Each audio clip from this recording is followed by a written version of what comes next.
Olá, meus irmãos, desculpa a demora, mas aqui estou eu, pela graça de Deus. Estou meio gripado, semana corrida. Você vê que eu estou até aqui dentro do carro para gravar essa lição. Então a gente vai ver a lição da semana inteira, domingo, segunda a quinta, para vermos o que Deus tem a nos ensinar, o que essa lição tem a nos ensinar sobre Deus, sobre as pragas que caíram e a lição espiritual para a nossa vida. Então, começando com a lição de domingo, que traz Deus versus deuses. Por que esse título? É bom a gente entender que Deus não estava contra os egípcios ou contra o faraó. Deus foi bem claro: eu vou executar juízo sobre os deuses do Egito. Isso, Êxodo capítulo 12, versículo 12. Deus é bem claro em dizer: eu executarei meu juízo sobre os deuses do Egito. Então veja que a ira de Deus quando a gente vê sobre o faraó, não era sobre o faraó ou sobre os egípcios, mas sim sobre os deuses do Egito. E o faraó, infelizmente, se considerava um desses deuses, que era o Ra, ou o Horus em pessoa. Então a lição de domingo fala também sobre o milagre da serpente. Que milagre foi esse? Deus havia ordenado para que Moisés se apresentasse diante do faraó e apresentasse esse milagre, para o faraó ver quem era Deus. Veja que a lição diz o seguinte: um exemplo desse juízo sobre os deuses do Egito é o milagre da vara que se transformou em serpente. No Egito, o Adjet era a deusa do Urel, a representação de uma cobra erguida colocada nas coroas dos faraós e deuses do Egito, o que simbolizava o poder soberano sobre o Baixo Egito. O símbolo da serpente representava a divindade, a realeza e a autoridade divina do faraó, pois essa deusa cuspia veneno em seus inimigos. Moisés, ao se apresentar diante de faraó, pegou a sua vara e fez ela virar serpente. Mas logo em seguida, os magos do faraó também fizeram a mesma coisa. Mas algo interessante aconteceu. A vara que se transformou em serpente de Moisés engoliu as outras serpentes que foram transformadas pelos magos do faraó. E isso é um significado interessante. Também é significativo que os antigos egípcios adorassem um deus serpente, Nereb-Kau, que significa aquele que controla os espíritos. Não sei se falei certa a palavra. Segundo a mitologia, esses deuses tinham grande poder por ter engolido 7 serpentes. Então, a serpente que Deus transformara ali, engolindo as outras serpentes, o que estava dizendo?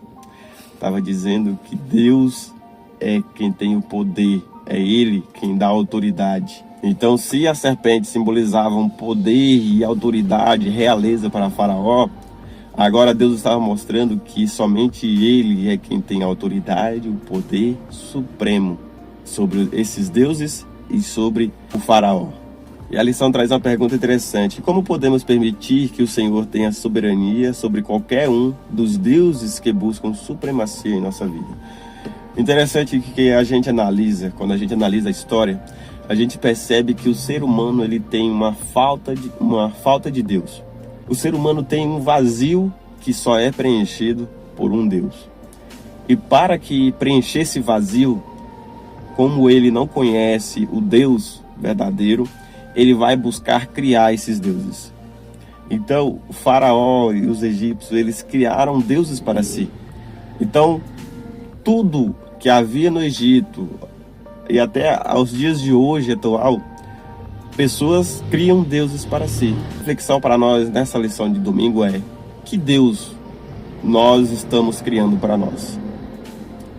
Nós vamos à igreja, nós adoramos o Senhor, nós lemos a sua palavra, estudamos a sua palavra, mas será que Deus ele é o Deus supremo da nossa vida? Será que Deus ele está em supremacia na nossa vida? Ou será que nós estamos endeusando certos tipos de coisas em nossas vidas? Será que o mundo está com a autoridade suprema sobre nós? Ou é Deus que está com a autoridade suprema sobre a sua e sobre a minha vida? Agora vamos para a parte de segunda-feira. Segunda-feira diz: quem endureceu o coração do faraó? Deixe seu comentário para você. Quem endureceu o coração do faraó? Foi Deus ou foi o próprio faraó? Porque 9 vezes no livro do Êxodo afirma que Deus endureceu o coração do faraó.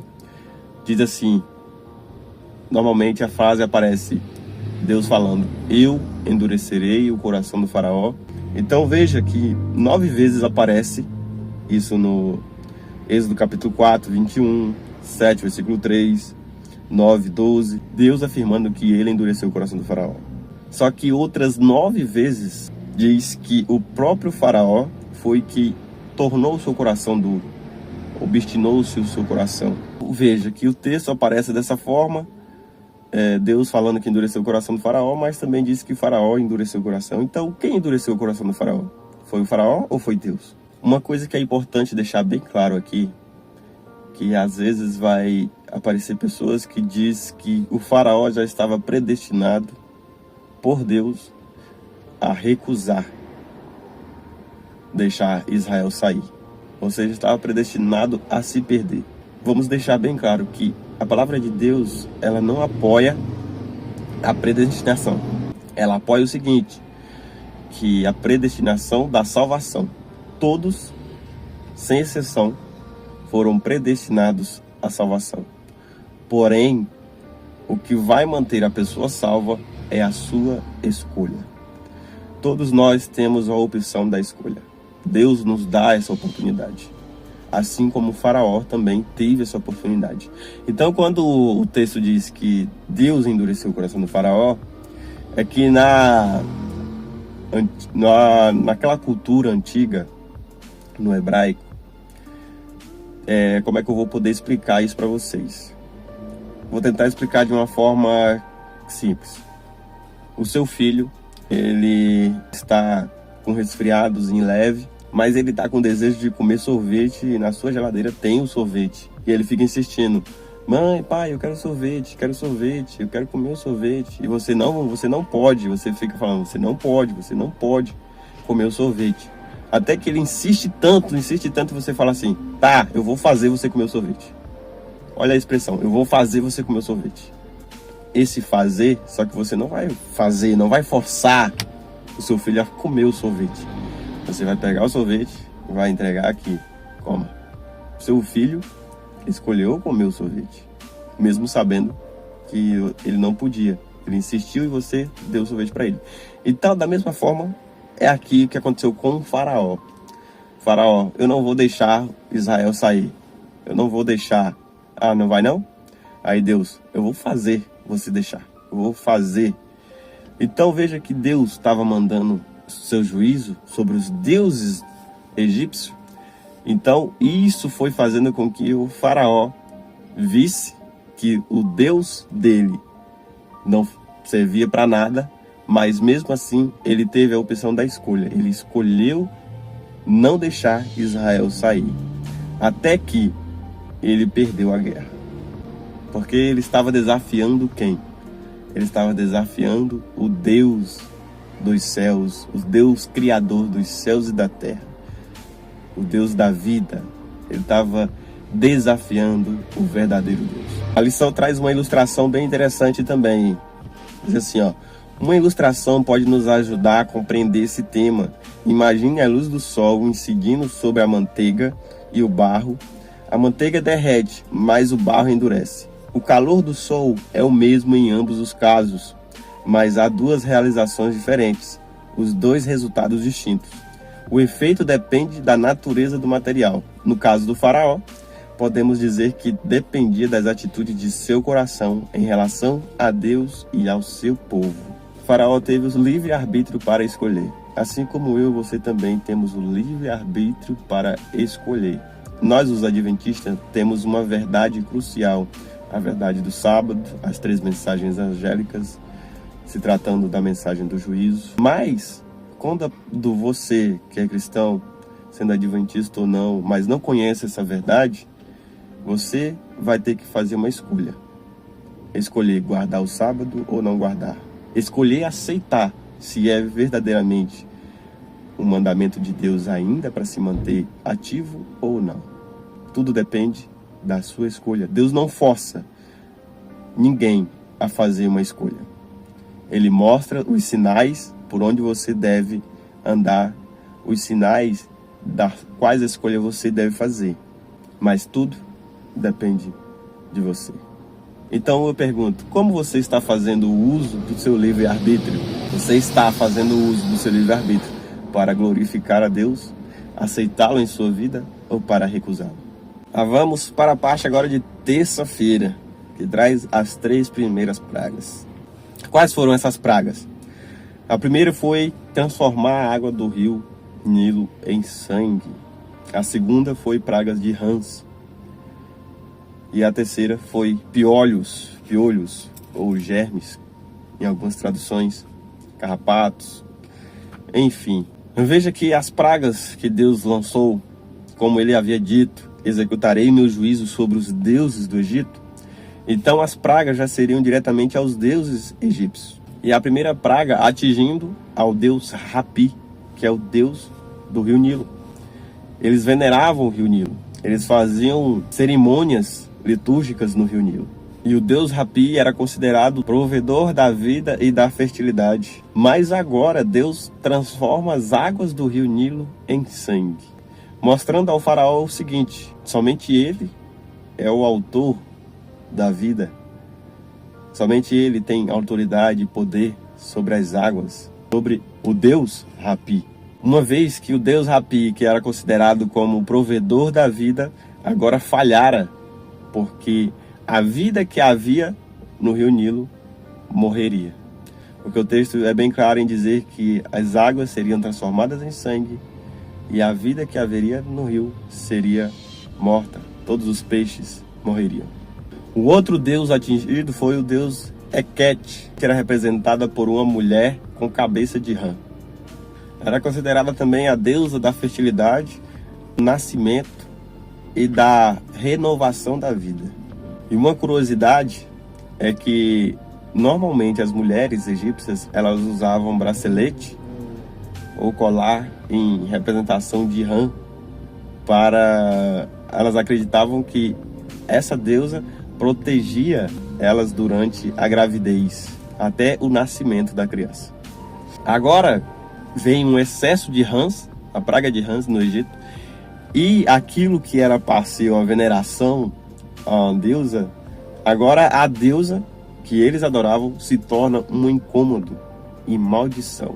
Deus mostrando mais uma vez aos egípcios que esses deuses não têm nenhum poder. E aí a gente vai para outra praga, que é a praga de piolhos, também direcionada a outro deus, ao deus Geb, que era o deus egípcio da terra ou do pó da terra, remetendo aí a história da criação, porque Deus é que produziu mosquitos e se espalharam por toda a terra.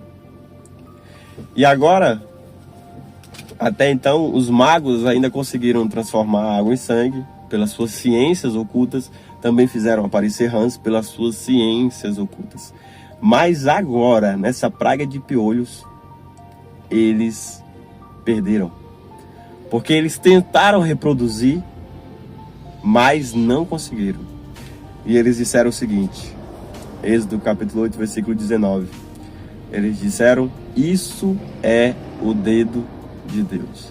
Eles reconheceram o Deus neste momento. E outros deuses aí foram também afetados. O deus Tote, o deus da sabedoria e da magia, porque eles tentaram reproduzir, mas não conseguiram. Tentaram invocar o deus deles, mas não foram ouvidos. Mais uma vez, Deus mostrando aos egípcios que somente Ele tem o poder e a autoridade sobre esses deuses, sobre a vida. E agora, os deuses deles estavam falhando. Agora para a lição de quarta-feira, que vem trazendo as outras 3 pragas: mosca, gado e úlceras. Também essas pragas foram direcionadas a outros deuses. Então veja que os egípcios tinham muitos deuses. A lição diz que a deusa egípcia Uatchit era considerada a deusa das moscas e a senhora dos pântanos e brejos.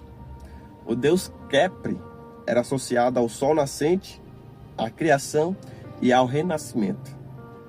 Era representado com uma cabeça de escaravelho, ou seja, um besouro. Esses deuses foram derrotados pelo Senhor. Enquanto os egípcios sofriam, os hebreus eram protegidos. Como assim? Essas pragas vieram sobre os egípcios, mas Deus falou, foi bem claro quando anunciou essas pragas. Ele falou que faria a distinção entre os egípcios e o seu povo, o povo hebreu. Porque o gado sofreria, eles sofreriam agora, mas Israel não passaria por nenhuma dessas pragas. Então veja que Deus faria a distinção. Aí o faraó, mediante essas pragas, ele começou a querer barganhar com Deus, né?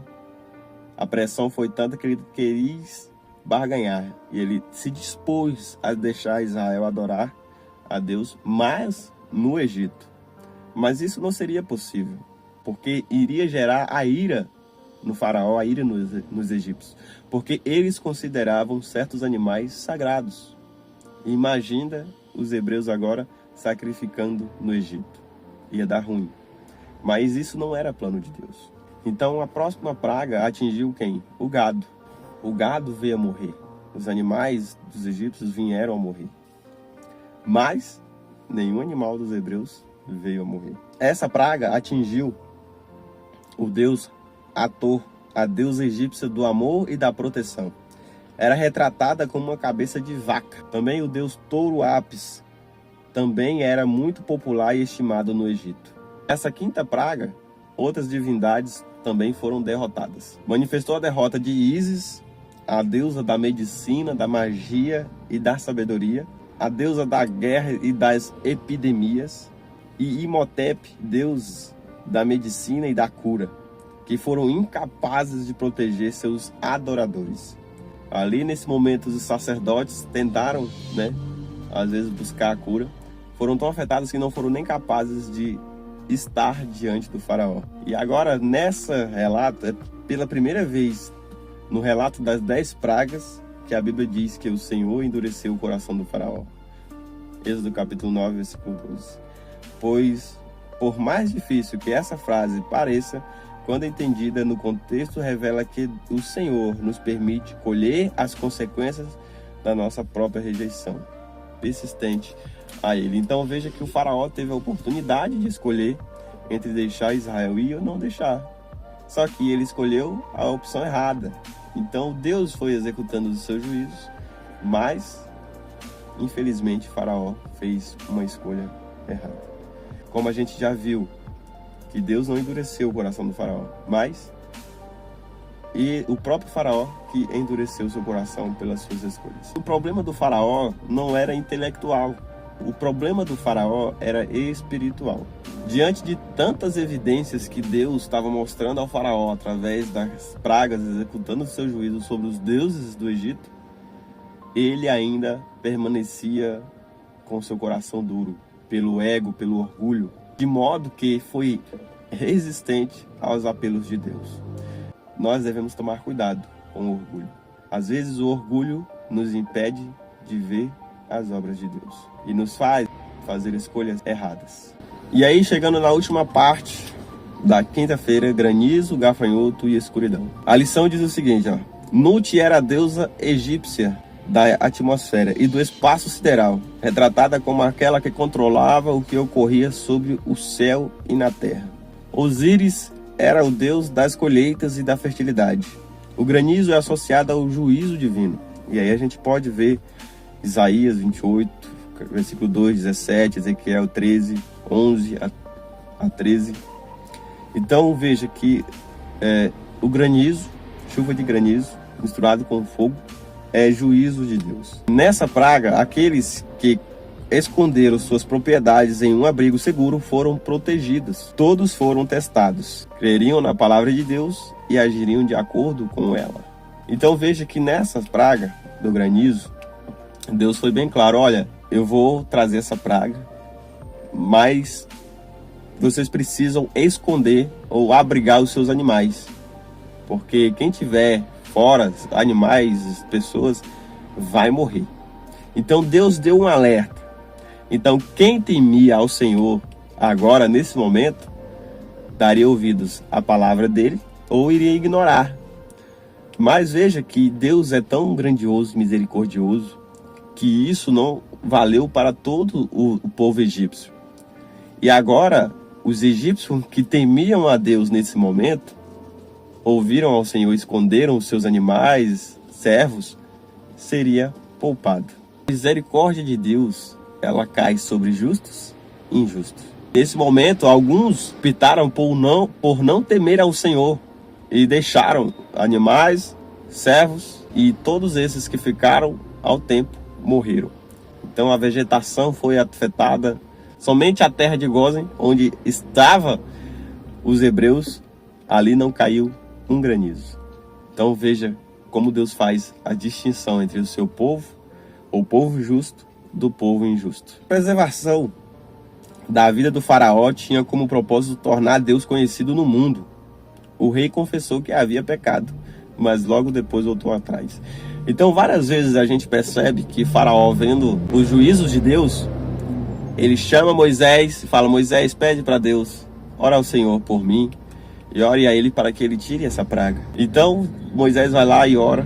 O faraó fala: faça isso e você pode ir adorar o seu Deus no deserto.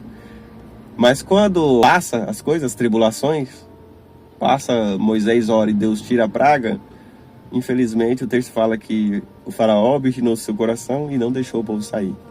E aqui é uma lição bem interessante para nós. Muitas das vezes, as tribulações vêm na nossa vida, vêm com força total.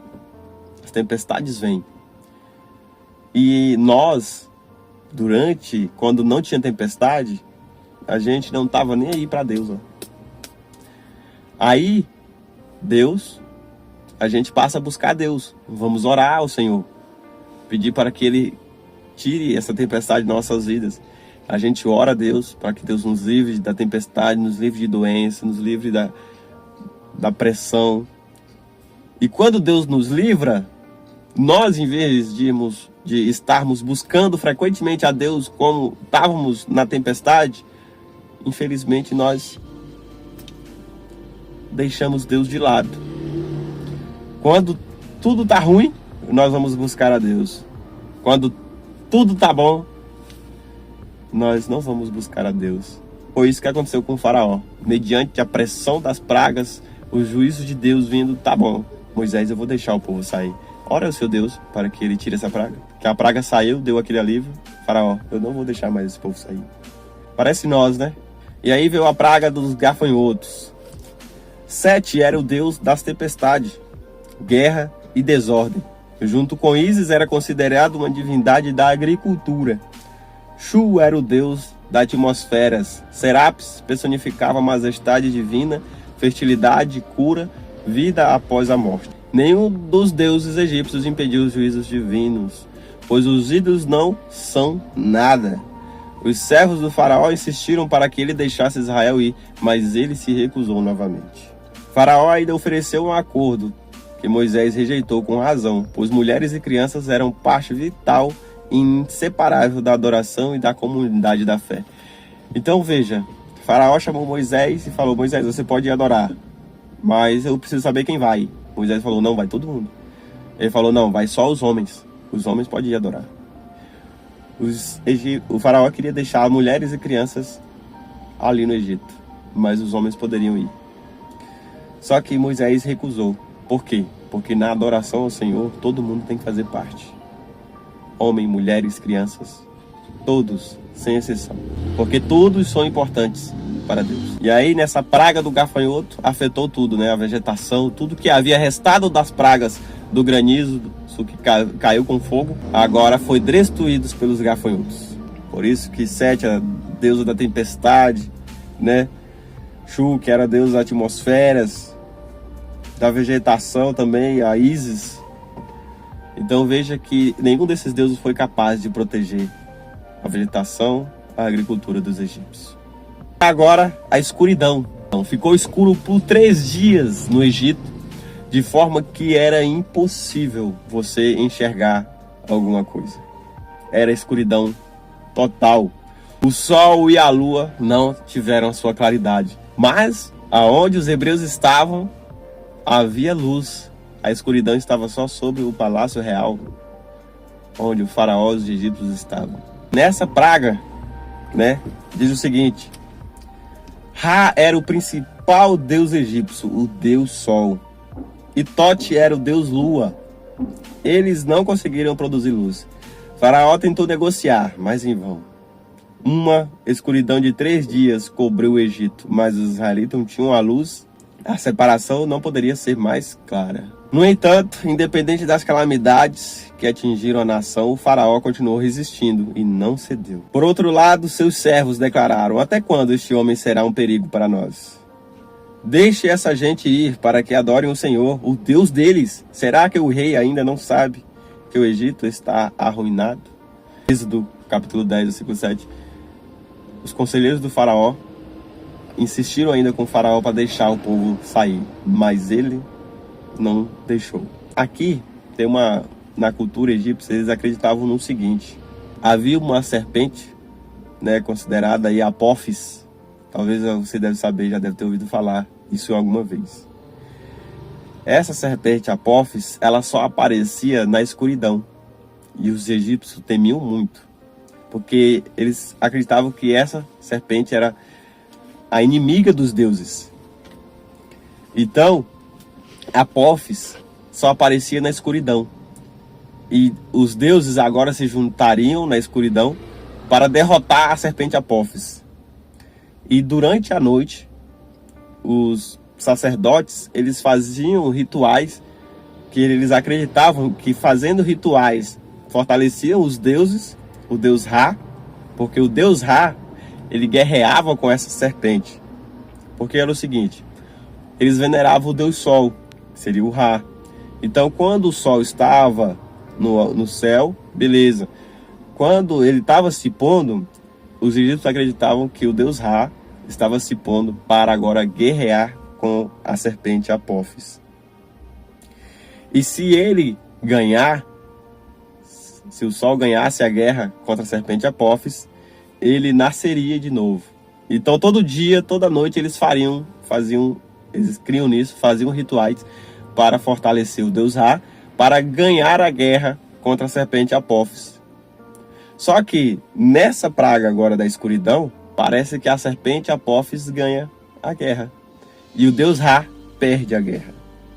Então veja, se o deus Sol perdeu a guerra agora para a serpente Apófis, que assim eles acreditavam, seria uma escuridão total, E como o faraó era considerado o Horus em pessoa, ou o deus Sol em pessoa ali agora, isso estava significando o quê? Que o faraó perdeu a guerra. Deus estava mostrando que nenhum desses deuses egípcios tinham poder sobre a terra ou sobre qualquer coisa. Somente Deus é que tem a autoridade e o poder sobre a vida, tanto para fazer morrer ou tanto para fazer viver. E agora, Deus estava mostrando ao faraó que ele havia perdido a guerra. No último verso da lição diz o seguinte: esse é um exemplo marcante das palavras: antes da ruína vem a soberba, e o espírito orgulhoso precede a queda. Provérbios 16, versículo 18. O faraó estava na soberba e o seu espírito estava orgulhoso. E agora ele perdeu a guerra, porque estava afrontando, ele desafiou ao Deus vivo, ao Deus criador. E aqui a gente vê o grande conflito, que havia entre o bem e o mal no Egito. E a gente vai ver mais ainda na próxima lição. A gente precisa analisar o seguinte: Deus fez distinção entre os hebreus e o povo egípcio. Os hebreus nada sofreram nas pragas, foram poupados, mas os egípcios, eles sofreram. Exceto os egípcios que creram na palavra do Senhor, temiam a Deus. Esses foram poupados também. E aqui eu quero dizer o seguinte: muito em breve, futuramente, Deus vai executar juízos sobre este mundo novamente. Pragas irão cair. Isso está no livro do Apocalipse. E aí eu pergunto para você: as pragas que Deus executou no Egito foram contra os deuses do Egito. E, infelizmente, pessoas sofreram porque eles escolheram ficar do lado desses deuses. E futuramente Deus irá lançar pragas, seu juízo sobre essa terra novamente, no qual vai executar também sobre os deuses que as pessoas criaram neste mundo. E, infelizmente, pessoas vão sofrer também, porque escolheram ficar do lado desses deuses. E principalmente também do lado do portador da marca da besta. Mas, assim como Deus fez a distinção entre o povo de Israel e o povo egípcio, Deus também fará uma distinção entre o seu povo que teme a Ele, que guarda os seus mandamentos, com aqueles que são injustos e que optaram por adorar outros deuses e aceitaram a marca da besta. Eu termino dizendo aqui: não há Deus como o nosso Deus. Ele é único. Ele é o Deus criador dos céus e da terra, o Deus de Israel. Esse é o meu Deus. E também pode ser o seu Deus, se ainda você não o pôs ele em sua vida. Mediante a essas lições, que a gente possa aprender a colocar Deus em primeiro lugar e que a gente possa tomar cuidado para que a gente não venha a se orgulhar ao ponto de não ver as evidências, os milagres de Deus. Que nós não venhamos deixar a soberba vir sobre nós. E que nós não venhamos a fazer deuses para nós. Que nós não venhamos tornar o dinheiro o Deus da nossa vida. Que nós não venhamos tornar o trabalho o Deus da nossa vida. Que nós não venhamos tornar uma pessoa amada o Deus da nossa vida. Mas que nós possamos ter somente um único Deus. O Deus verdadeiro. O Deus da Bíblia. O Deus de Israel. E eu convido você para orarmos nesse momento. Senhor nosso Deus, obrigado pela Tua palavra, obrigado pela lição. Que nós possamos aprender a colocar o Senhor em primeiro lugar nas nossas vidas e que nós venhamos a ter o prazer de Te adorar como o único Deus verdadeiro. Nos ensine a Te adorar, Senhor, porque nós não sabemos a Te adorar verdadeiramente. Nos ensine a ser fiel, Senhor, porque nós não sabemos ser fiel. Nos ensine, Senhor, a colocar o Senhor como supremacia em nossas vidas. E nos impeça, se em algum momento nós viermos a endeusar coisas, pessoas ou algo em nossas vidas. Que Tu seja o Deus da nossa vida.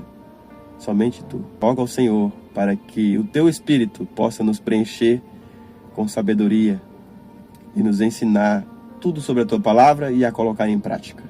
Vou a Ti para que esta pessoa que está me assistindo também venha a ter o Teu Espírito e o conhecimento, a sabedoria necessária para Te adorar e para reconhecer que somente Tu é o único Deus verdadeiro. É o que eu lhe peço em nome de Jesus. Amém. Fique com Deus, meu amigo, e até a próxima lição.